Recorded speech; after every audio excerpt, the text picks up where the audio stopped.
আজকে বলতে ইচ্ছে করতেছে আম্মা সিন্নি পাইছি। আসসালামু আলাইকুম, সবাই কেমন আছেন? আল্লাহর রহমতে আমিও ভালো আছি। সকাল সকাল ঘুম থেকে উঠে ছোট ছেলেকে মাদ্রাসায় দিয়ে এসে বড় ছেলেকে স্কুলেও দিয়ে এসেছি।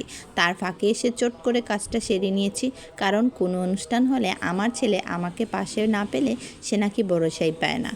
আজকে ছিল এসএসসি 2026 বিদায় অনুষ্ঠান বা দোয়া মাহফিলের অনুষ্ঠান ছিল। তো ওইখানে আমার ছেলের কিছু বক্তব্য, তারপরে কিছু উপস্থাপনা ছিল, সেগুলোর জন্য স্যার বলেছিল তোমাকে স্ক্রিপ্ট লিখে নেওয়ার জন্য। তো আসলে বলেছিল স্ক্রিপ্ট লেখা হয়ে গেলে যেন ম্যাডামদের একটু দেখিয়ে দেওয়ার জন্য ঠিক আছে কিনা, কিন্তু ওই সুযোগটা হয়ে ওঠেনি, কারণ ক্লাস চলাকালীন অবস্থায় অনুষ্ঠান শুরু হয়ে যায় এবং টিফিনের টাইমে ছুটি হয়ে যায়, আর ম্যাডামদের সেরকম সাক্ষাৎ করতে পারেনি। তো একটু ভয়ে ভয়ে ছিল যে কীরকম হয়েছে, আসলে সেই ভয়টা কাজ করতেছিল। যাক আলহামদুলিল্লাহ প্রথমে কোরআন তিলাওয়াত থেকে শুরু হইলো, তারপরে 7-এর একটা মেয়ে, তারপরে 8 ক্লাসের আমার ছেলের সহপাঠী, তারপরে আরও কয়েকজনে বক্তব্য দিয়েছে। তো পরিশেষে আমার ছেলেও কিন্তু বক্তব্য দেওয়ার জন্য উপস্থিত হয়ে গেছে। তো আলহামদুলিল্লাহ কোনো ভুল ভ্রান্তি হয়নি, তারপরে খুব সুন্দর স্পষ্ট এবং খুব সুন্দর করে উপস্থাপনা করেছে। আমার ছেলে সবসময় চেষ্টা করে একটু অন্যরকম সবার চাইতে, যেমন এর মধ্যে একটু হাদিস থাকবে, একটু আরবি কিছু থাকবে, একটু ইংলিশ কিছু থাকবে, এবং যেটা উপদেশমূলক হতে পারে এবং সবার ভালো লাগে। তো আলহামদুলিল্লাহ 3 মিনিট প্লাস একটা স্ক্রিপ্ট লিখে নিয়েছিল বিদায়ী অনুষ্ঠান এই শিক্ষার্থীদের জন্য। তো আলহামদুলিল্লাহ শেষ হয়ে সবাই কিন্তু ভালো বলেছে। ওর কিছু কিছু ম্যাডামরা এসে বলতেছে তাসিন মাশাআল্লাহ অনেক সুন্দর হয়েছে।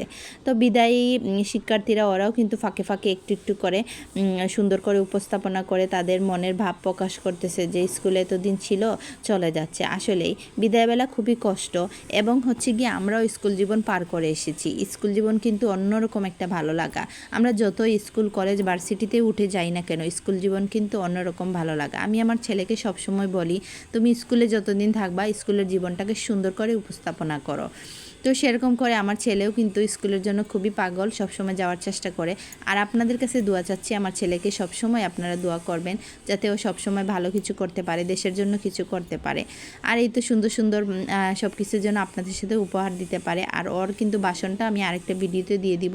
নেক্সট ভিডিওর জন্য অপেক্ষায় থাকুন। তো হেড স্যার ম্যাডামরা এবং এসএসসি শিক্ষার্থীরা সবাই কিন্তু একে একে করে যার যার মনের ভাব প্রকাশ করতেছিল, এবং এসএসসি শিক্ষার্থীদের জন্য তাদের সনদ, ফুল এবং আরও গিফট ছিল, সেগুলি কিন্তু একে একে উপস্থাপনা করে তাদেরকে দিয়ে দিচ্ছিল। তো একে একে কিন্তু সব ছাত্রীরা সুন্দর করে উপস্থাপনা করছিল। তো আমার কিন্তু শেষ 2টা থেকে 4টা পর্যন্ত স্কুলে ছিলাম। শেষ বেলায় কিন্তু আমি সিন্নি পাইয়া গেছি আলহামদুলিল্লাহ। তো সিন্নি পাইতে কার ভালো লাগে অবশ্যই জানাবেন।